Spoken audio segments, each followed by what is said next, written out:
Water sign, Cancer, Pisces, and Scorpio. Kumusta po kayo guys? Okay, so water sign, tingnan natin kung ano ba ang inyong gabay. Pero bago tayo mag-start, maraming salamat po sa walang sawang pagsubaybay sa ating mga reading. And kung kayo ay bago pa lang sa ating channel, mag-subscribe na po kayo guys. And i-click mo na rin yung ating notification bell para lagi po kayo guys updated sa ating mga bagong upload. So, tingnan natin water sign, ano ba ang inyong gabay? Water sign, Cancer, Pisces, and Scorpio. So, meron po tayong Knight of Pentacles. Tingnan natin.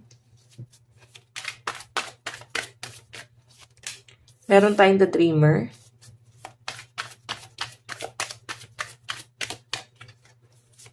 Meron tayong Wise Counselor. So, yung iba sa inyo guys, maaaring nagta-travel para magkaroon ng maayos na desisyon sa buhay. Kung hindi man nagta-travel, maaaring nandun ka sa ibang lugar or nagpaplano ka pumunta sa isang lugar. Nasa tingin mo parang mas magkakaroon ka ng peace of mind doon or magiging maayos ang mga desisyon mo sa buhay.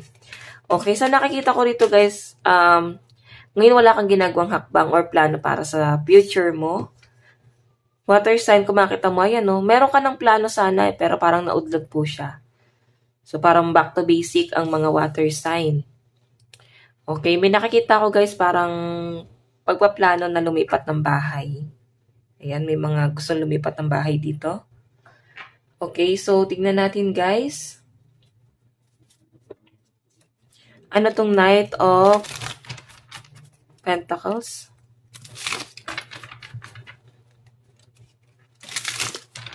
Ano po ang Knight of Pentacles?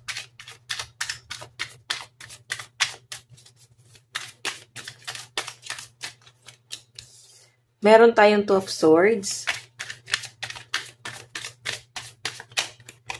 Meron tayong The Lovers.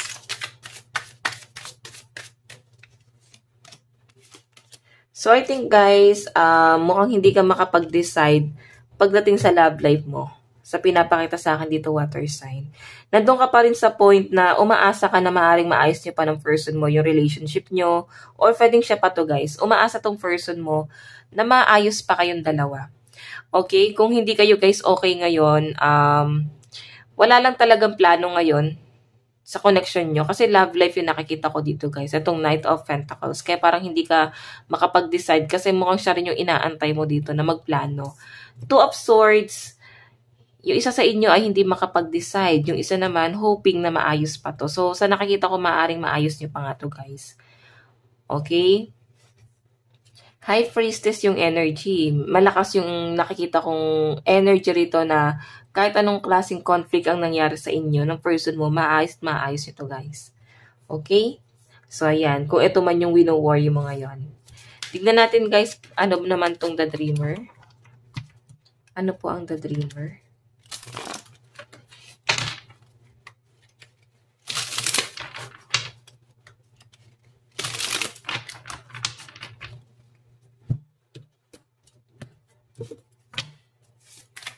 Ano po ang The Dreamer?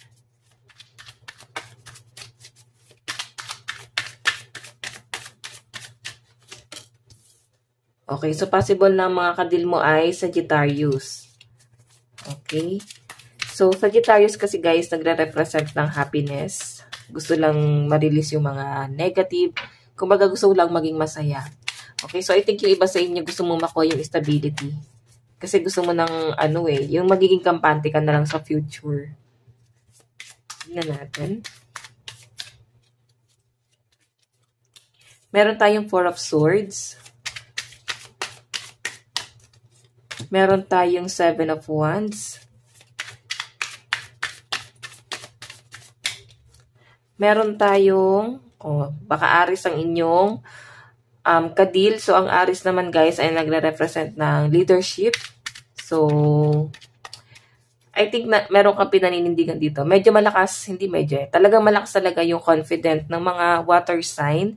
Nakakayanin mo ang buhay kahit nag-iisa, na hindi ka dumidepende sa iba. Okay, so tingnan natin. Meron tayong Two of Pentacles. Ayan. So, yung energy, may Virgo tayo dito. Virgo is sobrang kalmado. Okay, so sa nakikita ko rito guys, mataas ang ambisyon mo pero parang feeling mo nahihirapan kang makuha yung mga pangarap mo dahil nagmamanage ka ng pera na sobrang ano lang budget mo lang talaga. Kumbaga, sumasapat lang siya sa pang-araw-araw. Mapapansin mo na sasahod ka pero parang umiikot lang yung pera. Okay? Para bang mabilis lang dumaan sa palad mo. Actually, hindi nga dumaan sa palad mo kasi ayan, paan na nga siya. Parang pag humakbang ka, nababawasan din ang pera mo. Okay? So, parang konting galaw mo, bawat kibot, bayad, parang babayaran, may, alam mo yon sa dami ng gastusin ngayon. Siguro meron kang ginagastusan ngayon. Okay? So, bawat galaw mo ngayon, kung nasan ka, kung ikaw man ay nasa travel, 7 of Wands, nakikita ko rito guys, yung pagiging, kung paano mo minamanage yung pera mo ngayon, kung nasang lugar ka ngayon, water sign, no? Four of Swords, may pag-aantay, so I think medyo naiinip ang iba sa inyo. Pero nakikita ko gusto mo lang mag-enjoy at magsaya ngayon. Okay, so ayun yung the dreamer mo dito. Yung the dreamer, mataas ang ambition mo pero nahihirapan ka kung paano mo siya makukuha kasi minamanage mo lang din yung pera mo. Okay, so tignan natin ano naman tong wise counselor.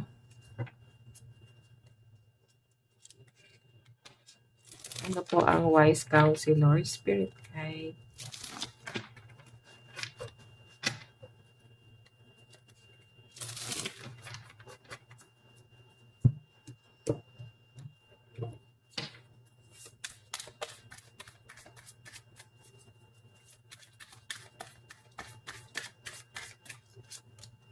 Meron tayong the High Priestess.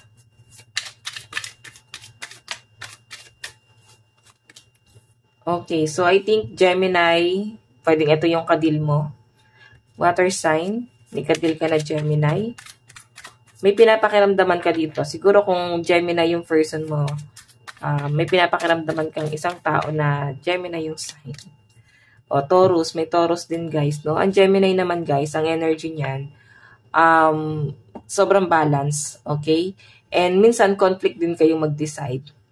Okay, sila, water sign, conflict ka mag-decide. So, yung mga Gemini, yung para bang nag-aano sa inyo kung paano ko kontrolin. So, siguro meron kang Gemini sa chart mo at meron kang Taurus sa chart mo. Ito yung para bang kumokontrol sa mga maling action na gagawin nyo.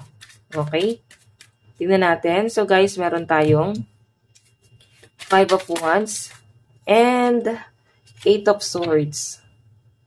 Bottom of the deck is the Wheel of Fortune. So, guys, etong wise counselor, sa sobrang pag-aano to, guys, sobrang pagbibigay mo ng opinion sa ibang tao, minsan hindi ka aware na baka nadadamay ka na.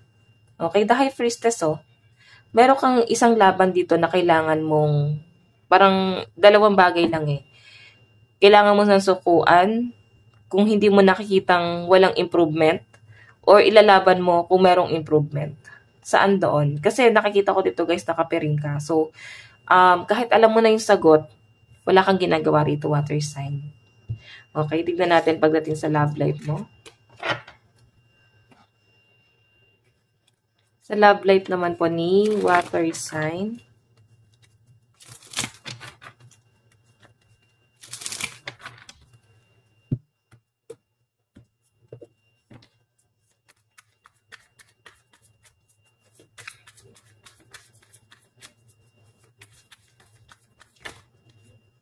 so, meron tayong the Empress.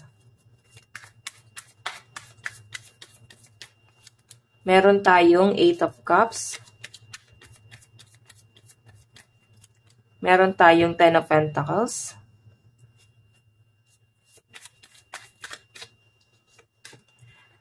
So, nakikita ko sa inyo, water sign, sunod ka na lang sa daloy ng buhay. Kumbaga, kung sino yung pinakamalakas ang energy, yun yung sinasandalan mo ngayon. Kumbaga, yung nafe-feel mo na hindi ka pababayaan at meron siyang lakas ng loob na dalin ka sa future. Okay? Nakikita ko may give and take naman dito. Siguro, nagkaayos kayo ng person mo kasi the death. Diba? Nagkaayos ulit kayo ng person mo. Okay? Parang ang sinasabi nga rito, nagkaroon na ng ending, pero mukhang naayos nyo rin naman. Ten of Pentacles kasi nakitaan nyo yung isa't isa na may potential eh. Okay? So, kailangan daw dito guys, focus lang muna kayo sa goal nyo. Eight of Cups, the Empress. The Empress is abundance. So, maganda yung connection nyo ng person mo. May partnership talaga. Okay? Kung ito guys ay mapag-uusapan nyo ng maayos ng person mo, water sign, parang mailalaban nyo yung future. Kasi may tandem talaga kayong dalawa. Okay, tingnan natin. Love advice. Meron po tayong rekindle. Every relationship has magical moments that can be rekindled. So, I think, wino-work out nyo to, water sign. Okay, ito pala. Mali na ko akong card.